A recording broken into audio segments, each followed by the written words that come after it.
I hope everyone is well under the current situation. I hope everyone is bearing up to this pandemic that's wiped out many of our friends, relatives, brothers, sisters, right across the region, right across Zimbabwe, absolutely everywhere.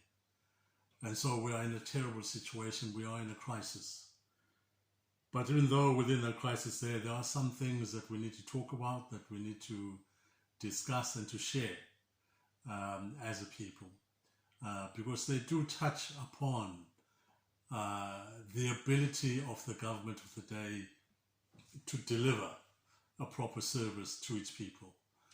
That has an impact which we have to recognize, and that impact, if it's found to be wanting, if it's found to be not working or functioning correctly, then clearly it has to be addressed, it must be addressed, so that ultimately the people can receive a proper service from the government of the day.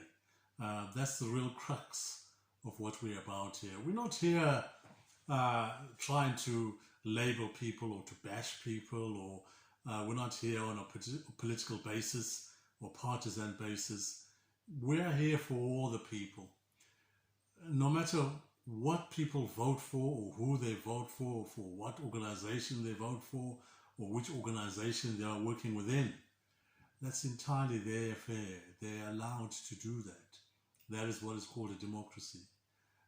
So when I'm sitting here before you, in front of you, I would like you to bear that in mind, so that people don't walk away with the view that Chief Ndweni is bashing this, or Chief Ndweni is attacking that, or Chief Ndweni is doing X, Y, Z. My job description, my role as a traditional chief, as a chief of Ndabazinduna, is to ensure that all the people of Ndabazinduna receive a proper and a fair service. That's leaving aside completely the political aspect.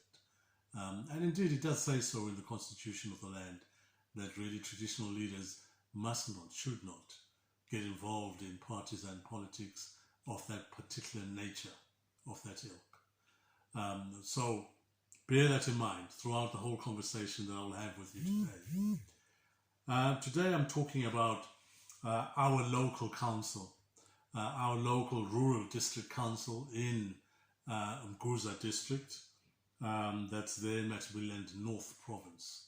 I've been requested to say a few items about that, so that at least it enlightens people, and indeed more so to enlighten people about the status quo of Ndabazinduna. I'll touch a little bit on the historical aspects of Ndabazinduna, so that the later discussion I'm having with you will make sense.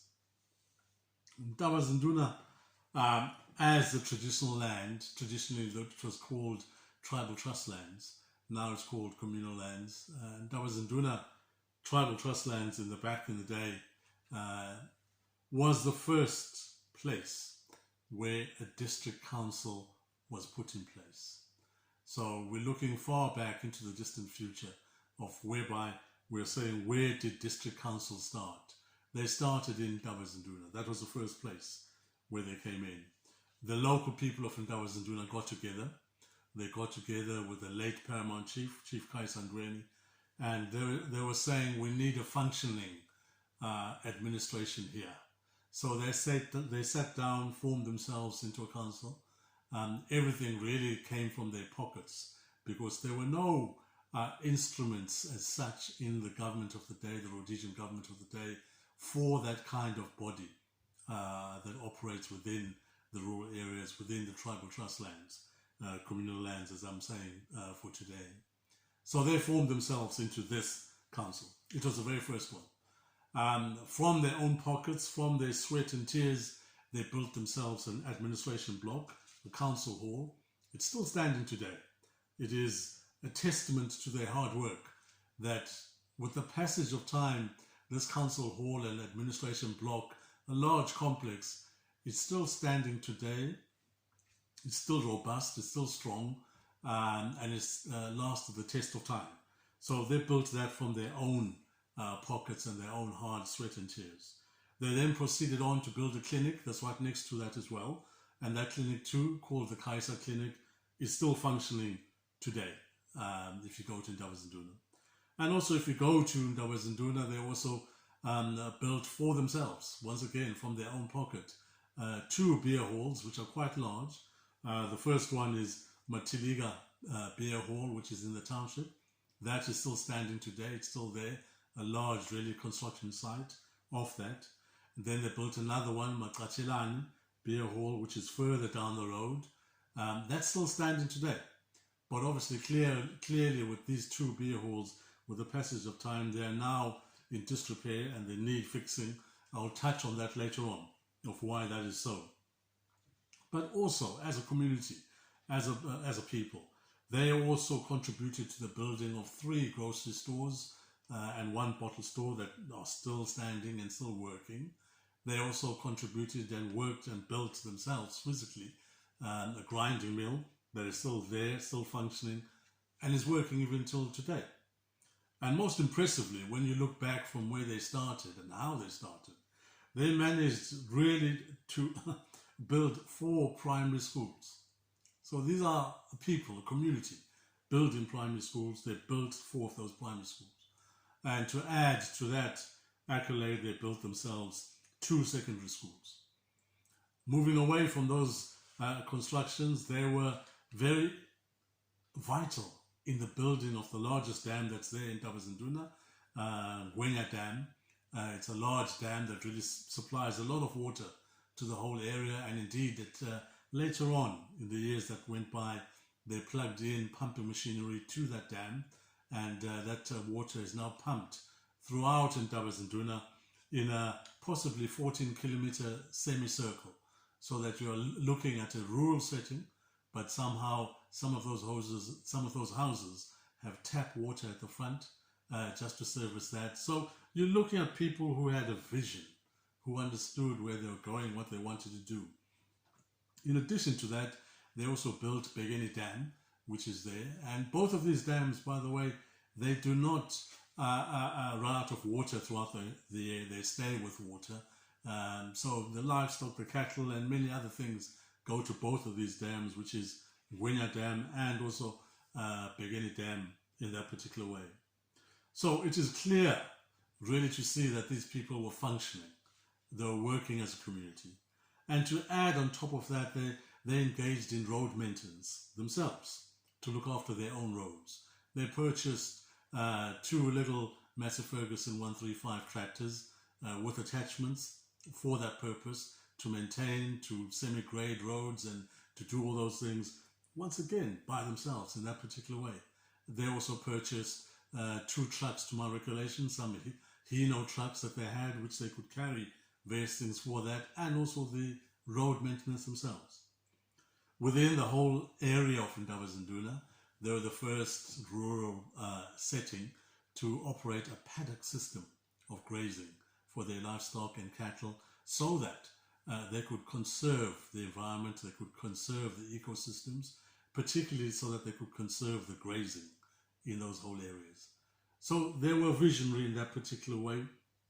They're looking at those things that really do matter to them as a people. Now, when Ndaba Zinduna Council was working, was functioning, things went particularly well. But with the developments that came quite quickly after that, Ndaba Zinduna Council was abolished, and then what was a new council that was formed that was called Hlangabeza Council on top of that. So we're looking at a progression here of whereby there's a new body that's come in now, and it's superimposed on that initial Ndaba Zinduna Council, and now it is called Hlangabeza Council. Further to that, there was further developments, and from Hlangabeza Council we became Nyati and Bubi Council. Additional developments on that. As political governments come and go, so it is that local governments modify themselves how they work.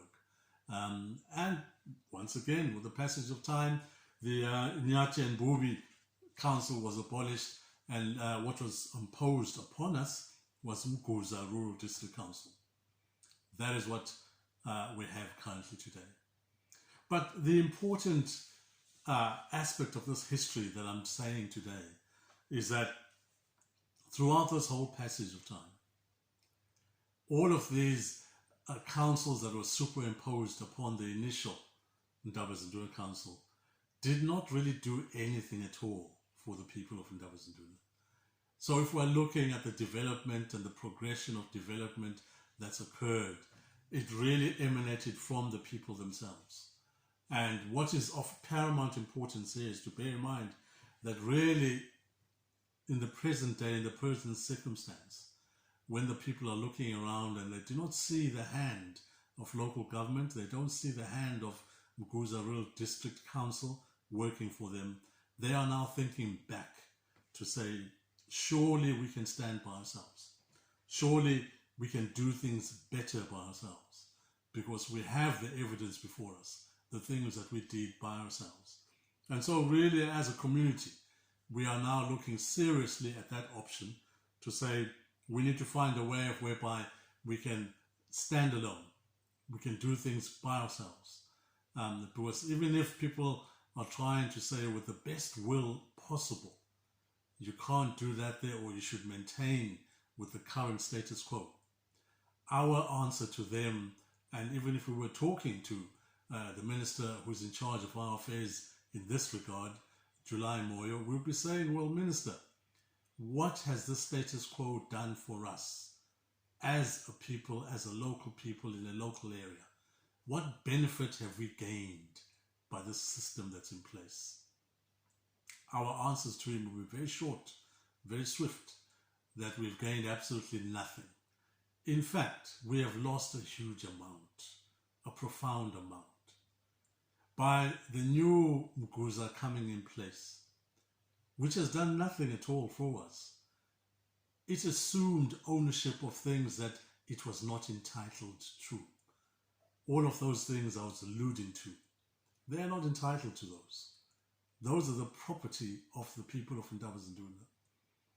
But because they assumed responsibility for those, we said, well, let's see what can they do. They have failed to maintain all of them. It's incredible how a local authority can come on the scene, say it is a local authority, parade itself as a local authority, and yet do absolutely nothing for those people.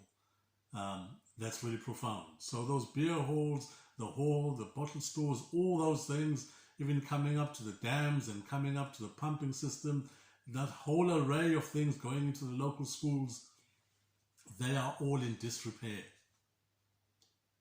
They are all in disrepair purely because our local authority, which is Umguza Rural District Council, does not have the capacity or the capability to do its job as it should have done. Because really, it was given a soft landing. It did not start from the bottom. No, it came in midway, whereby it found structures in existence. It found things operating and working. But it has failed to simply maintain them. Simply maintain them. There is a theory that is called the broken window theory.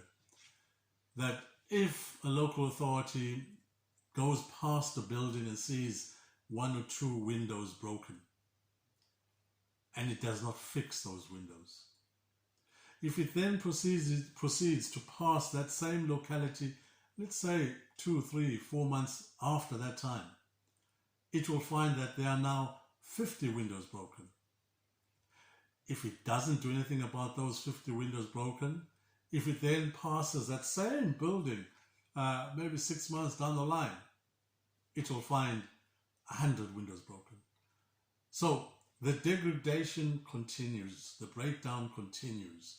And for us, we've been unfortunate indeed that we have had a rural district council in the name of Umguza superimposed upon us. One which, I once again reiterate, does not have the capability or the capacity to do anything for the local people. At least I'll be asking them to say, what have you done that is tangible there, that emanates from Umguza Rural District Council? I think everyone will be hard pushed to find anything of note. Even as far as the road maintenance, which we were maintaining ourselves. But with the passage of time, our tractors disappeared, our trucks disappeared, the equipment that we had disappeared. There was no answer, there was no accountability, there was no ownership of why, where have these things gone. They just simply disappeared. So when we ask for our roads to be maintained, we're given a simple reply that the DDF will come and maintain your roads. And when they do come, all we see is a small tractor pulling a big tractor tire behind it on the ground. And they call that maintaining the road. Good people, we are intelligent people. We are learned people. No one can tell us that pulling a used tire on the road is maintaining the roads. We want proper service. That is why we are taking the step to say, really, we are now beginning the process of whereby we want to stand alone. We do not want Umguza Rural District Council because it has done nothing for us whatsoever in that time. But the greatest thing that pushes us to this particular juncture is the corruption. The corruption has been throughout the whole place, continuously throughout the whole place. And here we're not talking in general terms. Here we're talking and providing specific examples. When we say corruption, we can produce paperwork, we can produce affidavits, we can produce people that will say, yes, this corruption emanates from Umguza Rural District Council and has set us back in a profound way. I'll give you a simple example, one which beggars belief.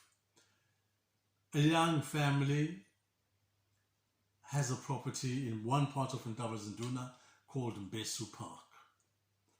This is a plot. These were plots that were given out to people, they were purchased, so they've got title deeds, they've got everything there intact.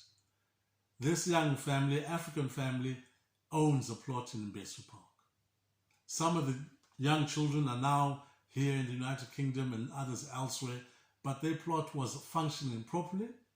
They had ownership of it, they have a title deed upon it, they had fenced it, they were ploughing in it, they were doing all sorts of things in it. So it wasn't as if we're talking about absentee landlords. No idea about absentee landlords. Here we're talking about a functioning plot whereby a family knows that it is our property. We bought it as a family with hard cash quite a few years back. Lo and behold, before anything could be said, Umguza Rural District Council gives that same plot to another person. They pay no heed at all to the fact that this is a property that has a deed to it, it has paperwork to it. They disregard all of that. That individual moves on to the property. The hired hands and the people who are working in that property there pick up the phone to call the true owners who are brought to say, someone has come in. Someone has come in who's got authority from Umguza Rural District Council. They're taking over the property. They're doing as they will. They're taking over the fields on the property. They're doing everything. Lo and behold, that happens. An African family has bought a plot and a rural district council comes in without any legality at all, gives it over to somebody.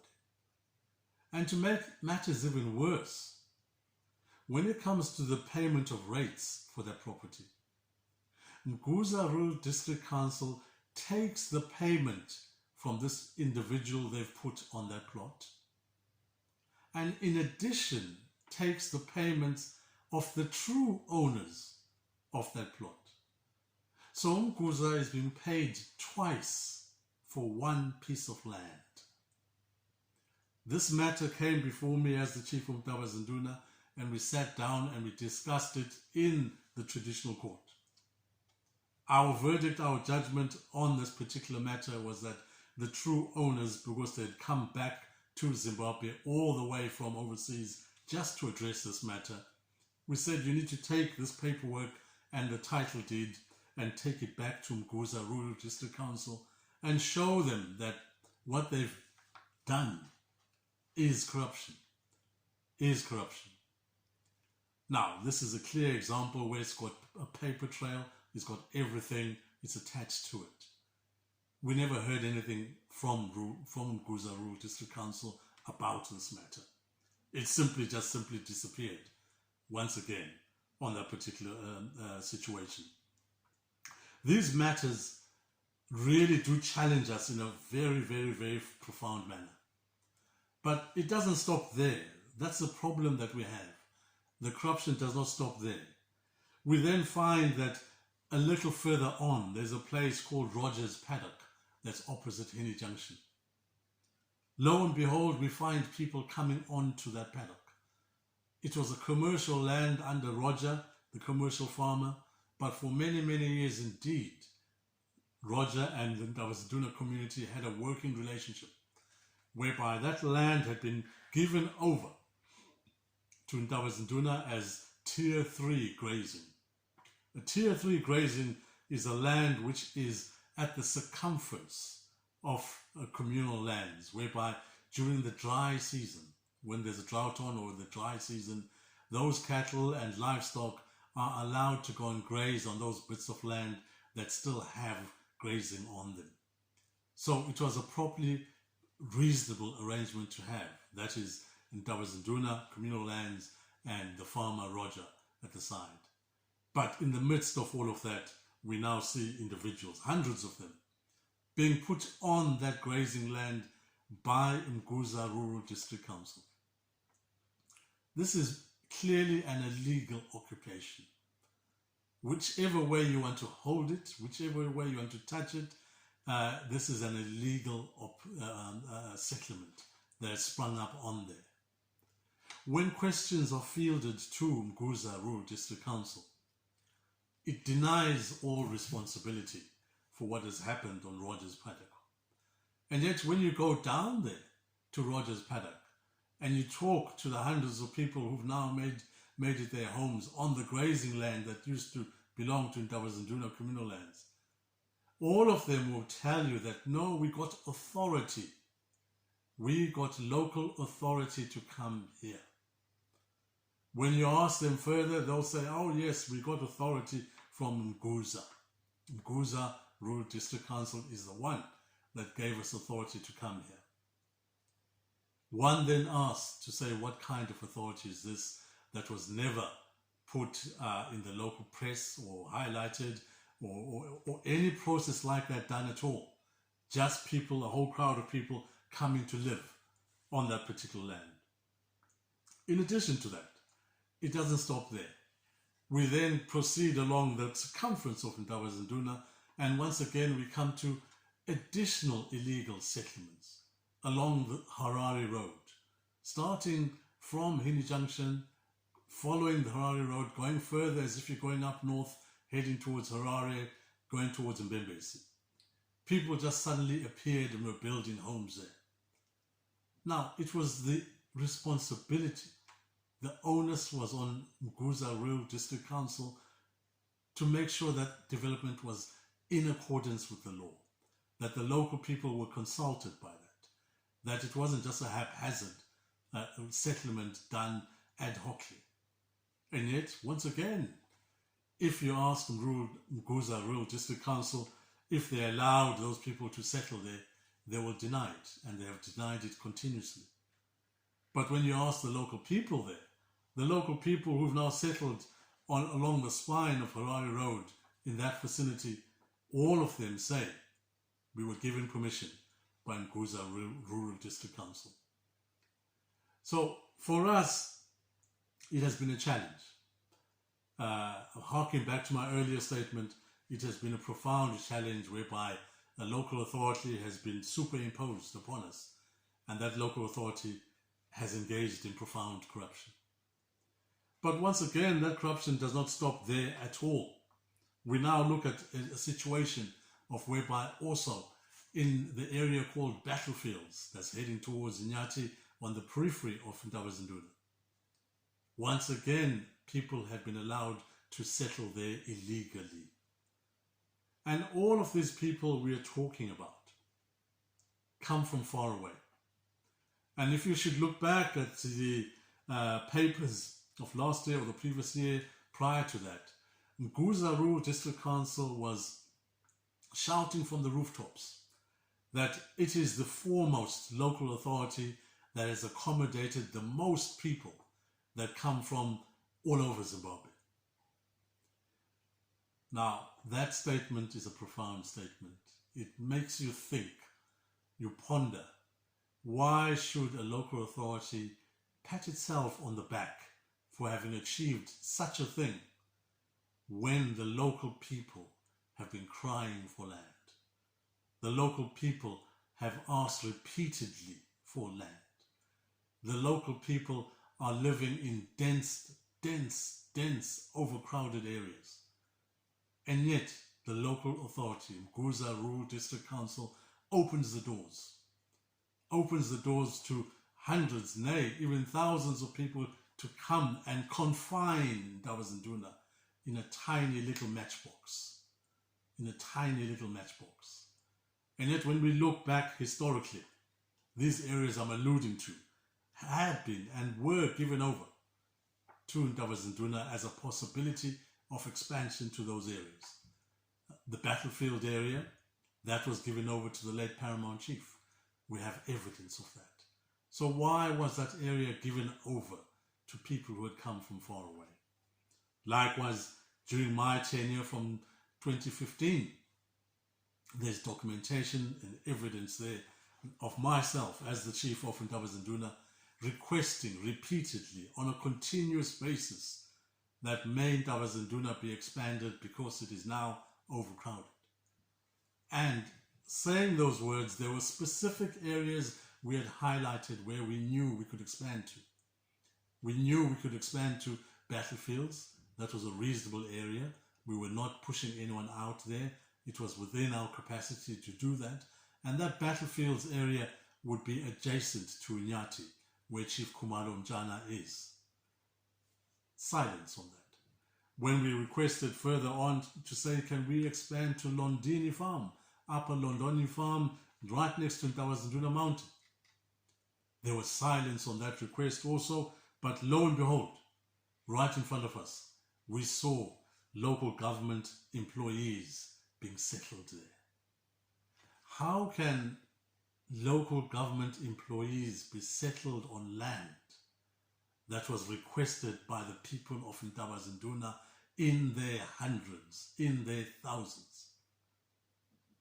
A serious situation whereby just an elite, a small number of individuals who had the powers in the offices apportioned land to themselves at the expense of the people of Ndabazinduna.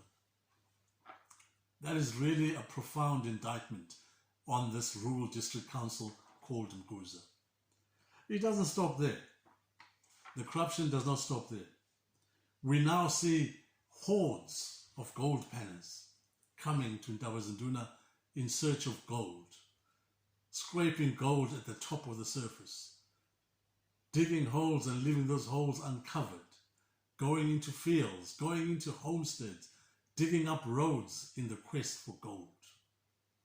Once again, as a proper community and myself, I write off letters, I write off communications to the powers that be, including Umguza Rural District Council, to say, can you please put a halt to this? There are instruments at the disposal of the government that can be used to halt such an environmental catastrophe. Total silence from Umguza. Complete, total silence. And for us as a people, it is quite painful to watch the degradation of our land. And yet we say we are part of Umguza Rural District Council. And when we do progress to inquire from these youngsters who come from all over Zimbabwe, a number of them are saying, well, no, we got permission from Umguza Rural District Council. So once again, we are seeing Umguza Rural District Council benefiting at the disadvantage that we local people have been suffering. What are the effects of this mass immigration of gold panners to Ndabazinduna? The effects are profound. We are looking at environmental damage on a large scale. We are looking at the imminent erosion that's coming in on the large scale. We are looking at deforestation on a large scale. We are looking at the local ecosystems being destroyed on a large scale. That's on the environmental side. What about on the human side? On the human side, we're looking at profound statistics. If one were to look at the teenage pregnancies nationally, Ndabazinduna features on that list pretty high. Pretty high. That is the human cost of this mass immigration of gold panners to Ndabazinduna. I'll cite to you one school, Nhlamawaloi Secondary School, features on the national level for teenage pregnancies on a very high number indeed. If we look much even closer to that, the immigration of such a large number of gold panners has impacted negatively on the various homes that are there. It has impacted negatively on the family life circles. Families are at breaking point because of such activities. When we look at to the legal side of it, how has that impacted the local people of Ndabazinduna? We see the increase of crime. We see the number of assaults, of violence increasing throughout. Indeed, we have seen a number of murders in Ndabazinduna related to the influx of gold panners coming there. The very same gold panners who Umguza Rural District Council does not wish to stand up and to address in that particular way. We go further afield, round the corner, and we look at, once again, the edge of Ndabazinduna, whereby we're looking now at the land between Ndabazinduna and Mbesu Park. Lo and behold, Umguza Rural District Council is slicing off a large chunk of land that belongs to Ndabazinduna, communal lands, and it's saying it's peri-urban, and it's saying it has given it over. People have purchased it. That is Mbesu Park extension. How on earth can that be legal? When, number one, we've already said that we are constrained in a small, tiny piece of land. And then there you come, Umguza Rural District Council, to say Mbesu Park can be given over to people that come from far away. That is why we as a community have said, thus far and no further, that we will not be working with that kind of expansion. We will not be listening to that kind of corruption that's once again coming from that. And that is why the people stood up en masse with the traditional leaders to say that Mbesu Park extension remains firmly in Ndabazinduna communal lands. And we will not be entertaining any people, any outsiders coming in on that land, because that really would be a travesty. That piece of land currently today is part of the fields, is part of the grazing land that the people of Ndabazinduna use on a day-to-day basis. So we cannot really entertain that kind of expansion. But once again, the issues of corruption from Umguza did not just come by themselves. They came as a result of events which are still current today, that brought in these various things. I will open this part by simply saying one word: Liche Road. Liche Road. This is the name of a road that was meant to be resuscitated, that was meant to be built, that was meant to be put in order by Umguza Rural District Council.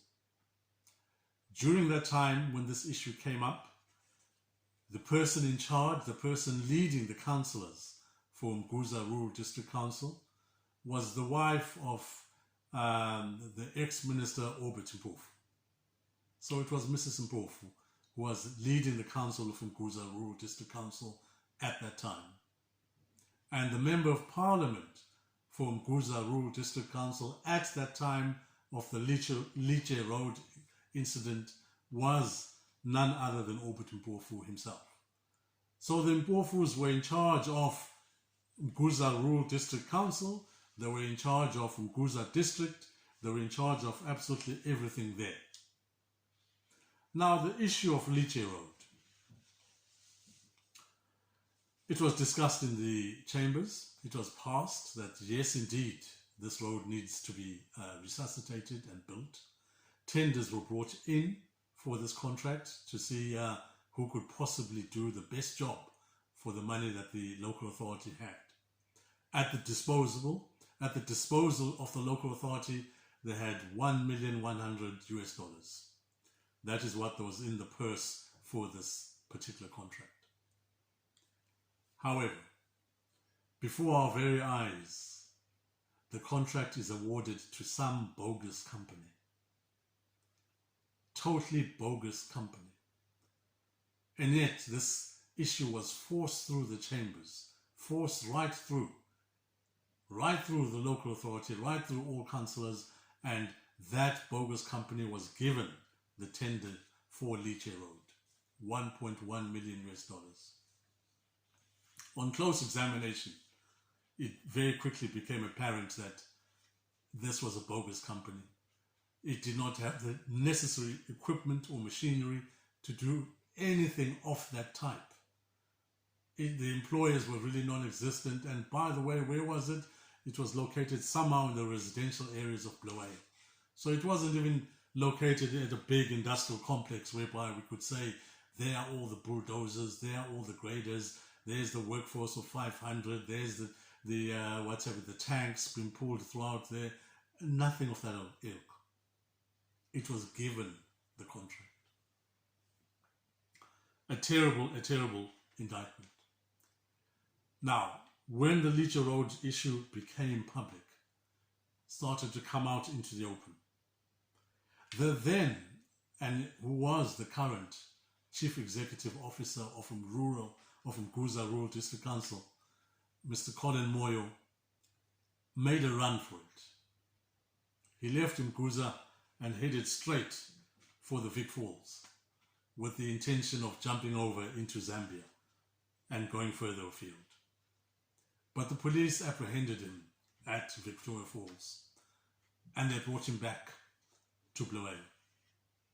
When they brought him back to Bulawayo, a docket was opened in relation to Liche Road, and that document was advanced towards the local courts for prosecution of this particular matter. As we were watching and hoping to see prosecution, and hopefully during the testimony we would see additional information being provided of additional names, additional people who could be brought up to say they too took a part in this scam. Suddenly the case was stopped. Suddenly shadowy figures put a stop to the case, and it did not progress. The man, ex-Chief Executive Officer of Umguza Rural District Council, who had been suspended, suddenly is brought back in again.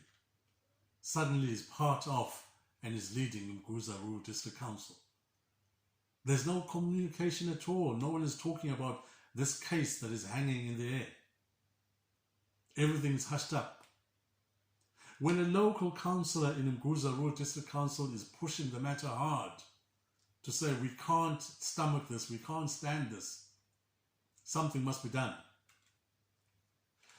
fabricated charges are made up against him to the extent that he's pushed out of the council purely because of challenging that. And when we look further and more in close detail about this Liche Road, and we look closely, we are saying clearly there are questions to be answered by the leader of Umguza Rural District Council at the time, that is Mrs. Mpofu. Clearly there are questions to be answered also for the Member of Parliament of Umguza District at the time, that is Obert Mpofu. So these two individuals have questions that they must answer. They must answer, because the buck stops with them. We're not looking at people further down the chain. We're not looking at the postman or the messenger in the office or the assistant manager for this department or the head of portfolio for this department. We are looking at the head of Umguza Rural District Council and the head of Umguza District to answer these questions of why it is that things went in that particular way. Whilst looking for this documentation and whilst having been given a number of documents which touch on this matter, which we are hoping at some point in time we ourselves will put them in the courts, it becomes apparent on hearing and on seeing some of these documents that the current chief executive of Umguza Rural District Council, who is Colin Moyo, but once again has been suspended, did cite that he was being harassed or blackmailed by Orbit Mpofu with respect to Liche Road. So it would appear, I underline this word, it would appear that the poor man has been dangling in the air with this matter hanging over his head by the very same people we wish to interrogate and to sit down and inquire about our missing $1.1 million US. The plot is exceedingly thick when it comes to this particular issue. And definitely we need answers. We cannot simply look at things as they are. But for us, and really for anybody out there, where have you seen a local authority going out to tender, getting the person who's won that tender without due diligence, and before that individual has fulfilled their obligations with regard to that tender, that person is paid up front. Paid up front. Before they've even put a pick and a shovel into the ground, they are paid up front. And so for us, it is not surprising that Liche Road was not completed, that Liche Road was not rebuilt, that Liche Road simply hangs in the bush as something, as a white elephant that should have been resolved and was never resolved on that particular issue there. And so for us, we do want answers for that Liche Road, particularly since it involves such huge sums of money for that particular thing. Once again, we're touching on the corruption of Umguza Rural District Council. We're touching on the corruption of the particular individuals who were there at the time.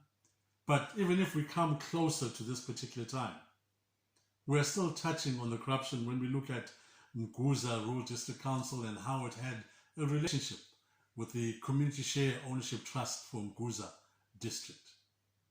That too was put under corruption.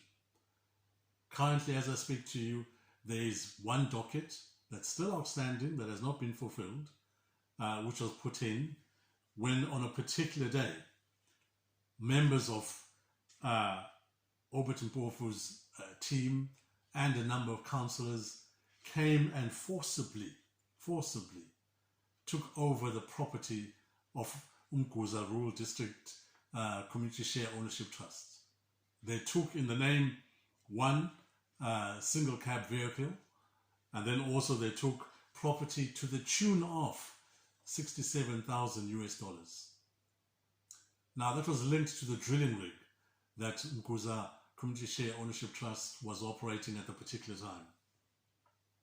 That docket was put in by myself because at the time I was the chairperson of the Umguza Community Share Ownership Trust. I submitted that information at Bulawayo Central Police Station. When they saw what it entails, they quickly informed me that this is a hot one. Can I please pass it over to the nearest police station? I then proceeded and went to Queen's Park Police Station, where I handed in this particular issue. Once again, they too, at Queen's Park Police Station, these are police officers, said, "This is incredibly hot, Chief. We cannot really touch this, it's difficult for us." And so I proceeded further and I went to Rose Camp police station in Bloemfontein, where they too said, "Chief, this is a hot potato. It's a hot potato." I then proceeded to hand it in to the local district police office, police station, which is there next to Main Street. That is where the last port of call was regarding this docket. So it is still there. And when we pressed with my legal advisors and my legal team to say how far with this particular matter, how far with the investigation of this particular matter, the officer in charge said, "Chief, we cannot proceed with this matter because of political pressures."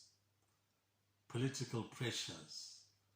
So we have a situation whereby a group of individuals go to a legal entity called Umguza Community Share Ownership Trusts,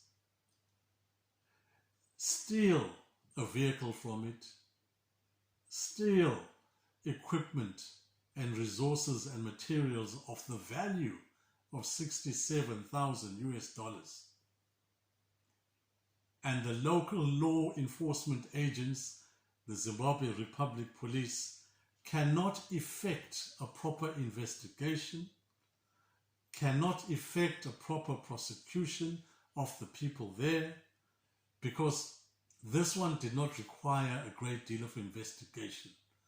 It had eyewitness accounts, myself included and others, who could name individuals involved in that matter, who could identify individuals involved in that matter, who could see where the assets have been taken to.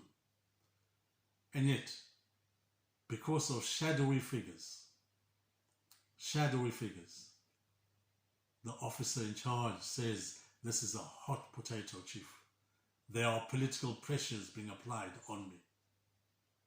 We are speaking about corruption that can be identified, corruption that can be brought in, so that at least once and for all, we can see how we as a people live at Ndabazinduna. This particular matter also is still pending in the High Court, because we submitted the first case regarding this matter, and the sitting judge said we need to rectify the paperwork vis-a-vis the Umguza Community Share Ownership Trust, vis-a-vis the deed document to that. The judge said, once you rectify that, please bring back the matter, i.e. the theft of properties, because we wanted to sue those who were engaging in that particular matter to get our monies back for the people of Umguza. It is not for us. It is for the people of Umguza as a whole, Umguza district as a whole. So that matter is still pending in the High Court. It's been stuck at the deeds office for the last year and a half. Once again, when we inquired why it is that the deeds office in Bloemfontein could not simply effect a minor administrative role of rectifying paperwork, they said, "Chief, political pressures are being applied to us." It's the same political pressures throughout that have been applied, that have put us at a disadvantage. And so it is corruption on a large scale that we're talking about. But one of the corruptions that really winds up people in Ndabazinduna, that really has had a devastating effect on Ndabazinduna, was the broad daylight theft of the ambulance that had been given to Ndabazinduna by the then Minister of Health. The Minister of Health and his team had come to Ndabazinduna Clinic. They had assessed it, they had looked at it, they had looked at the catchment area of Ndabazinduna as a whole, and they had combined it with the catchment area of Mbembesi, communal lands also. And the Minister of Health at the time had said, because of the size of these areas, geographical size, and also the population density of these areas, you need to have a brand new ambulance. And that brand new ambulance was purchased and was given over to us in Ndabazinduna. But before he could leave the Umguza Rural District Council complex in Bulawayo and have the number plates changed and have the writing done on the side of it, the then Minister for Umguza, Obert Mpofu, stole that ambulance. Let me say it again. He stole the ambulance belonging to Ndabazinduna community and Mbembesi community. This matter is there for anyone who wants to see it, read about it, or even follow it through. It's a simple open and shut case, open and shut matter, whereby really that should be answered and can be done in a particular way. I'm bringing these matters today at this particular time purely because I'm understanding that there are measures or there's progress in those who've been charged with following corruption, dealing with corruption, and resolving issues of corruption. I hear that they are now in Umguza. I don't know how far they have gone. I don't know what they're trying to do. But for myself as Chief Ndwenu of Ndabazinduna, we're trying to lead them in the right direction. To say there are some low-hanging fruits here. If you are serious about tackling corruption, dealing with corruption, we have a suitcase full of low-hanging fruits whereby we can easily identify the individuals who've been continuously engaging in corruption to the detriment of the people of Ndabazinduna. To the detriment of the people of Ndabazinduna. And yet somehow those individuals have powerful political strings that they can call at any time. That they hide behind political offices right there in Harare. And that they continue to engage in corruption to the disadvantage of the people of Ndabazinduna. And so people must not be saying or thinking that Ndabazinduna is being arrogant or Chief Ndwenu is being arrogant when he's saying he needs to break away from Umguza Rural District Council.